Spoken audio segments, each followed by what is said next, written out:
नमस्कार दोस्तों, आपका अपने चैनल मनोज गुप्ता अकेडमी में आपका स्वागत है। दोस्तों, आज हम लोग कक्षा 8वीं के गणित में पाठ 17 वृत्त, जीवा एवं चाप का प्रश्न संग्रह 17.1 करने वाले हैं। दोस्तों, अभी तक आप लोगों ने इस चैनल को सब्सक्राइब नहीं किया तो प्लीज सब्सक्राइब और चैनल लाइक कीजिए और अपने फ्रेंड्स के साथ शेयर कीजिए। दोस्तों, बाकी विषय के भी प्रश्नोत्तर के वीडियो बना करके अपलोड किया गया है, उसका लिंक आपको डिस्क्रिप्शन बॉक्स में दिया गया, आप लोग वहां पर जाकर के देख सकते हैं।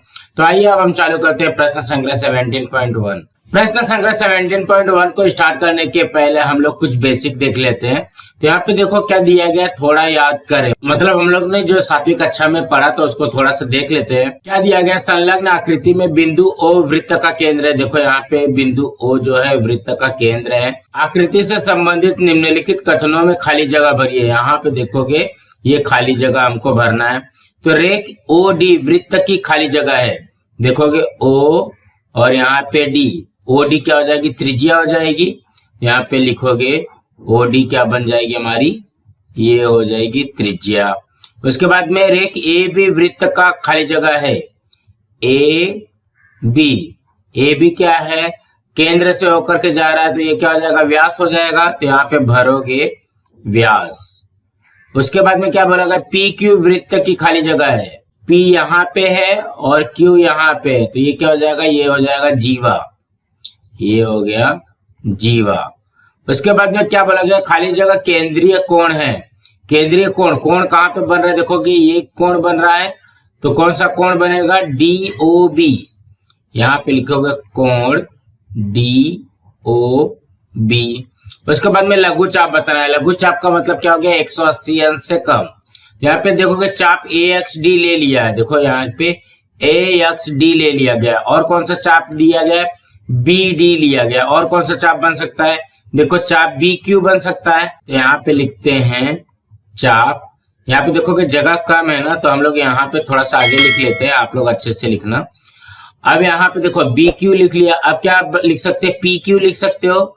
तो यहाँ पे हो जाएगा चाप PQ। उसके बाद में और कौन सा एक चाप बच रहा है, देखो AP है।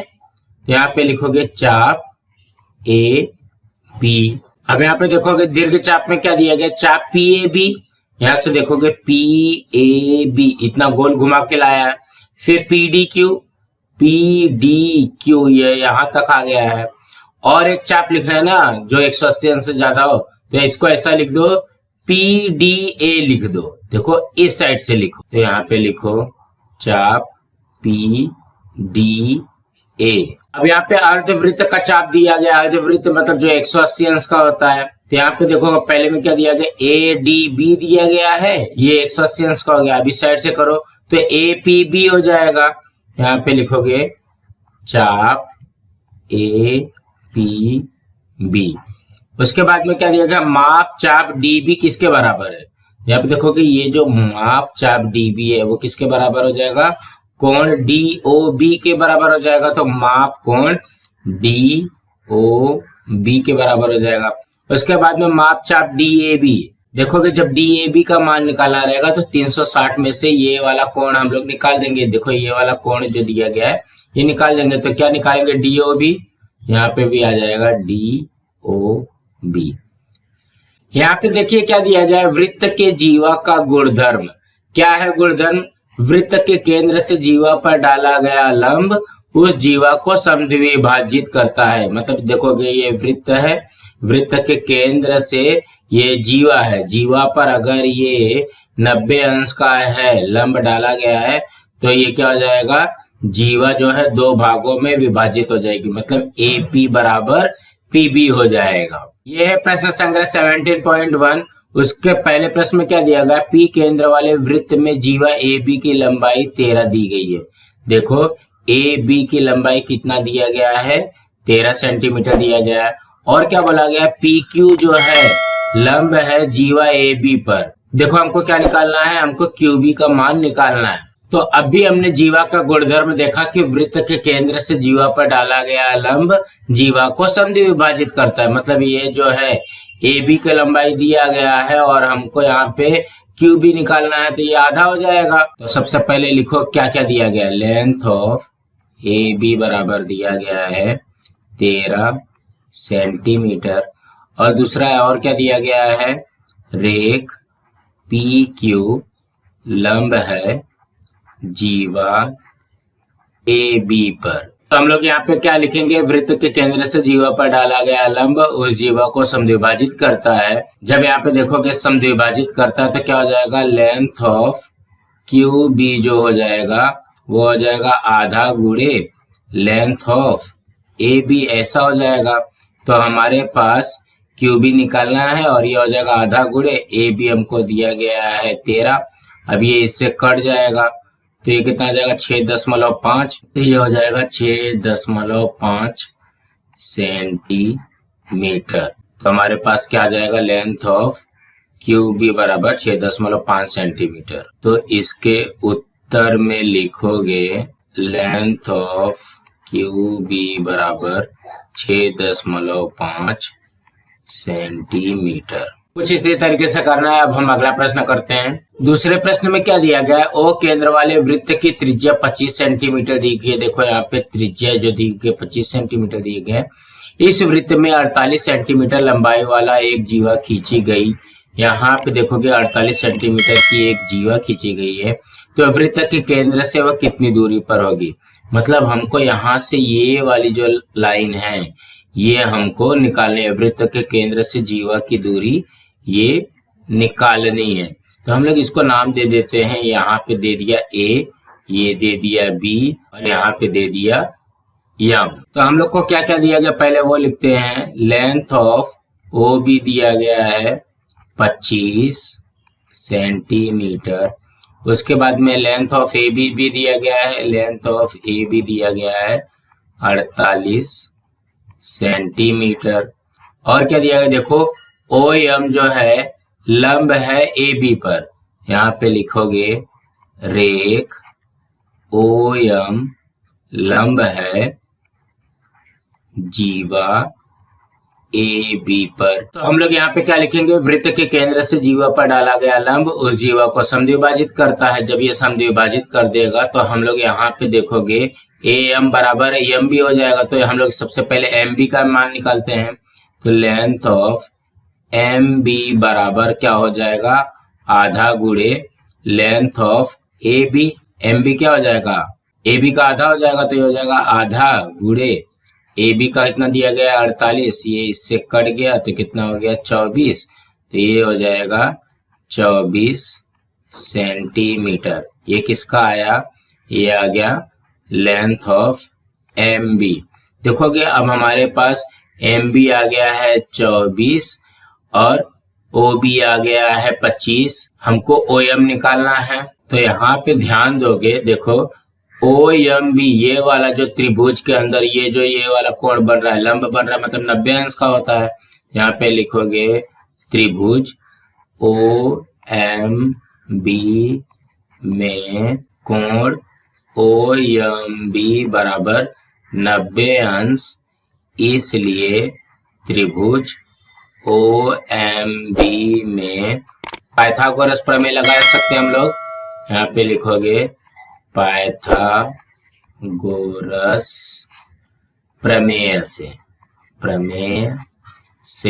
अब देखो पाइथागोरस का प्रमेय क्या बोलता है कि कर्ण का वर्ग बराबर पहली भुजा का वर्ग धन दूसरी भुजा का वर्ग। तो यहाँ पे लिखोगे कर्ण का वर्ग, कर्ण क्या दिया गया है ओ बी का वर्ग बराबर, यहाँ पे पहली भुजा क्या है ओ एम का वर्ग धन लेंथ ऑफ एम बी का वर्ग, ऐसे ही बनेगा। तो ओ बी हमारे पास है 25 का वर्ग, ओ एम हमको निकालना है, लेंथ ऑफ ओ एम का वर्ग निकालना है। एम बी अब भी हमारे पास आया है, यहाँ पे देखोगे 24 सेंटीमीटर। तो ये हमने रख दिया यहाँ पे 24 का वर्ग। अब ये 25 का वर्ग कितना होता है, ये होता है 625। लेंथ ऑफ ओ एम का वर्ग हमको निकालना है, प्लस 24 का वर्ग होता है 576। तो ये हो जाएगा 625, यहाँ पे प्लस हो रहा है तो इस हट जाएगा तो माइनस हो जाएगा। 576 बराबर लेंथ ऑफ ओ एम का वर्ग। तो ये हो जाएगा यहाँ पे आ जाएगा 49 बराबर लेंथ ऑफ ओ एम का वर्ग। इसलिए लेंथ ऑफ ओ एम का वर्ग बराबर ये 49 ऐसा लिख सकते हैं। यहाँ पे वर्ग दिया गया ना, तो दोनों का वर्गमूल निकाल लो। तो लेंथ ऑफ ओ एम हो जाएगा करनी में 49, इसलिए लेंथ ऑफ ओ एम आ जाएगा 7 सेंटीमीटर। यही तो आगे ना देखो, यहाँ पे ओ एम का मान आ गया। ओ एम क्या है? वृत्त के केंद्र से जीवा की दूरी हो गई। तो यहाँ पे इसके उत्तर में लिखोगे वृत्त के केंद्र से जीवा की दूरी 7 सेंटीमीटर है। कुछ इस तरीके से आएगा। कहने का क्या मतलब है, यहाँ पे देखोगे ओ भी दिया गया है। सबसे पहले हमको एम भी निकाल लेना है। एम बी के लिए क्या करोगे? वृत्त के केंद्र से जीवा पर डाला गया लंब उस जीवा को समद्विभाजित करता है, तो ये यहाँ पे 24 आ जाएगा। ये दोनों का मान आ गया, तो तीसरे का मान निकालने के लिए हम लोग क्या करेंगे? पाइथागोरस का प्रमेय लगा करके निकाल लेंगे। अब हम अगला प्रश्न करते हैं। तीसरे प्रश्न में क्या दिया गया है? ओ केंद्र वाले वृत्त की एक जीवा की लंबाई 24 दी गई है। यहाँ पे देखोगे जीवा की लंबाई 24 दी गई है तथा वह वृत्त के केंद्र से 9 सेंटीमीटर दूरी पर है। देखोगे वृत्त के केंद्र से 9 सेंटीमीटर की दूरी है, तो उस वृत्त की त्रिज्या ज्ञात कीजिए।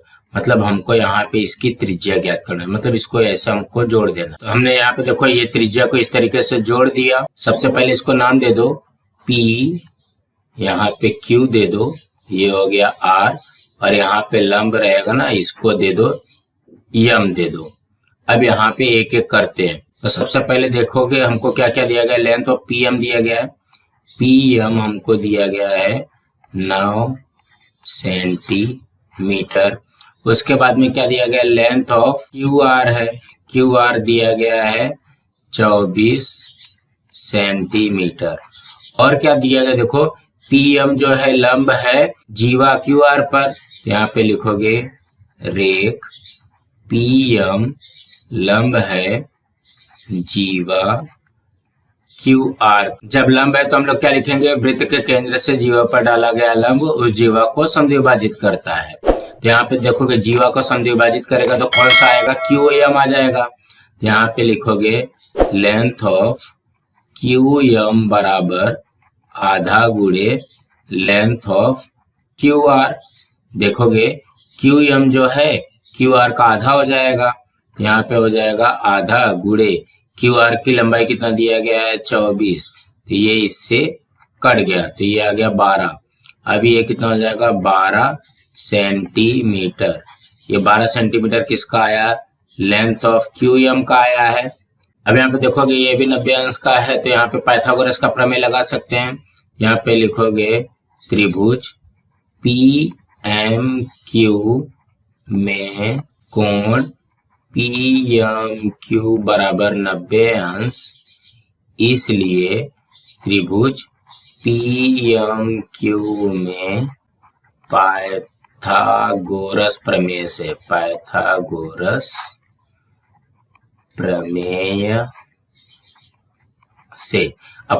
प्रमेय से क्या हो जाएगा? कर्ण का वर्ग हो जाएगा। तो कर्ण क्या दिया गया? PQ दिया गया। तो लेंथ ऑफ PQ का वर्ग बराबर लेंथ ऑफ PM का वर्ग धन लेंथ ऑफ QM का वर्ग, यही आएगा ना। देखो PQ कर्ण हो जाएगा, पहली भुजा PM हो जाएगी, दूसरी भुजा QM हो जाएगी। अब यहाँ पे हल करते हैं। PQ तो निकालना ही है, PM कितना दिया गया? 9 दिया गया, तो ये हो जाएगा 9 का वर्ग। QM हो जाएगा 12 का वर्ग। अभी हमने QM निकाला है। 9 का वर्ग कितना होता है? 81 प्लस 12 का वर्ग कितना होता है? 144।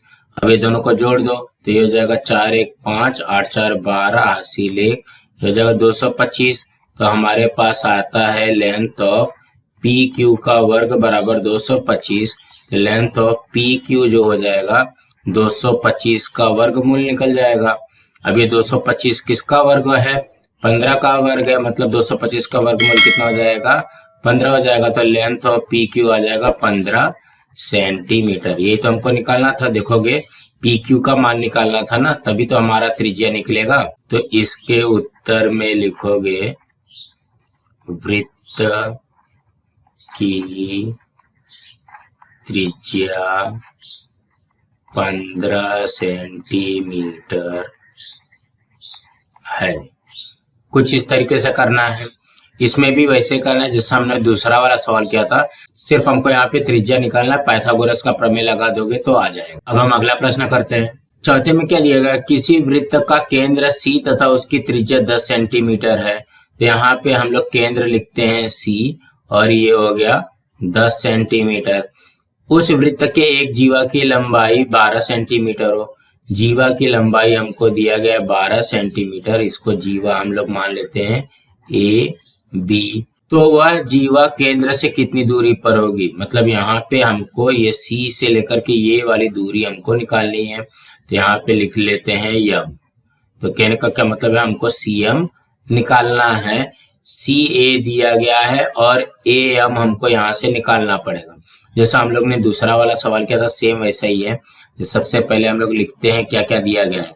लेंथ ऑफ CA दिया गया है 10 सेंटीमीटर और क्या दिया गया, लेंथ ऑफ AB दिया गया है। लेंथ ऑफ AB दिया गया है 12 सेंटीमीटर और क्या बोला है, रेख CM लंब है जीवा AB पर।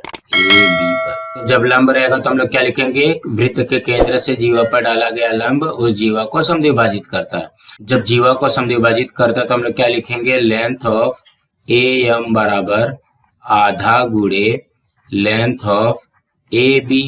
तो हमारे पास AB की लंबाई है, ये हो जाएगा आधा गुणे AB कितना है 12 है, ये इससे कट गया तो यहाँ पे आ जाएगा 6, तो ये हो जाएगा 6 सेंटीमीटर। ये क्या आ गया, लेंथ ऑफ AM आ गया, लेंथ ऑफ AM आ गया 6 सेंटीमीटर। अब यहाँ पे देखोगे ये जब अगर ये लंब है तो यहाँ पे क्या हो जाएगा 90 अंश हो जाएगा। जब ये 90 अंश हो जाएगा तो पाइथागोरस प्रमेय लगेगा।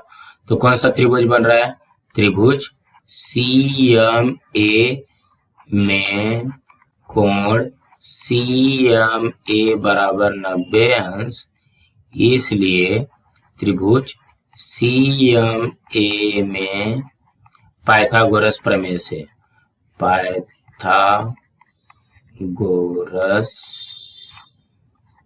प्रमेय से, तो पाइथागोरस के प्रमेय से क्या बन जाएगा, कर्ण का वर्ग। तो ये हो जाएगा CA का वर्ग, कर्ण जो है CA है, बाकी जो दो भुजा लिखना है तो लेंथ ऑफ CM हमको निकालना है प्लस लेंथ ऑफ AM। यहाँ पे यही दो बनेगा ना, देखो कर्ण का वर्ग और CM का वर्ग और AM का वर्ग हो जाएगा, इसलिए CA का वर्ग है। CA का वर्ग कितना है, 10 का वर्ग हो जाएगा बराबर CM का वर्ग निकालना है तो ये हो जाएगा लेंथ ऑफ CM का वर्ग धन AM हमारे पास देखो अभी आया है 6, तो यहाँ पे लिख दिया 6 का वर्ग। तो ये हो जाएगा 10 का वर्ग कितना होता है 100 बराबर लेंथ ऑफ CM का वर्ग प्लस 6 का वर्ग हो गया 36। तो ये हो जाएगा, देखोगे यहाँ पे प्लस 36 से 30 चढ़ जाएगा तो क्या हो जाएगा माइनस 36 हो जाएगा। 100 माइनस 36 बराबर लेंथ ऑफ CM का वर्ग ऐसा आ जाएगा। अब 100 में से 36 जाएगा तो कितना हो जाएगा, ये हो जाएगा 64 बराबर लेंथ ऑफ CM का वर्ग। इसलिए लेंथ ऑफ CM का वर्ग बराबर हम लोग 64 लिख सकते हैं, इसलिए लेंथ ऑफ CM जो हो जाएगा ये हो जाएगा 64 का वर्गमूल। अब 64 का वर्गमूल कितना होता है 8 होगा, तो ये हो जाएगा लेंथ ऑफ CM बराबर 8 सेंटीमीटर। यही है ना पूछा गया है, CM की लंबाई ज्ञात करो। देखो यहाँ पे क्या पूछा गया है, वह जीवा केंद्र से कितनी दूरी पर होगी। तो यहाँ पे इसके उत्तर में लिखोगे जीवा केंद्र से 8 सेंटीमीटर की दूरी पर होगी। सो दोस्तों इसी तरीके से करना था। दोस्तों आज हमारा यहाँ पे प्रश्न संग्रह 17.1 कंप्लीट हुआ। दोस्तों आप लोगों को ये वीडियो कैसा लगा आप लोग कमेंट बॉक्स में जरूर लिख करके बताइए और इस वीडियो को ज्यादा से ज्यादा लाइक कीजिए, अपने फ्रेंड्स के साथ शेयर कीजिए ताकि उनको भी प्रश्न संग्रह 17.1 मिल सके और इस चैनल को सब्सक्राइब कीजिए। नमस्कार दोस्तों।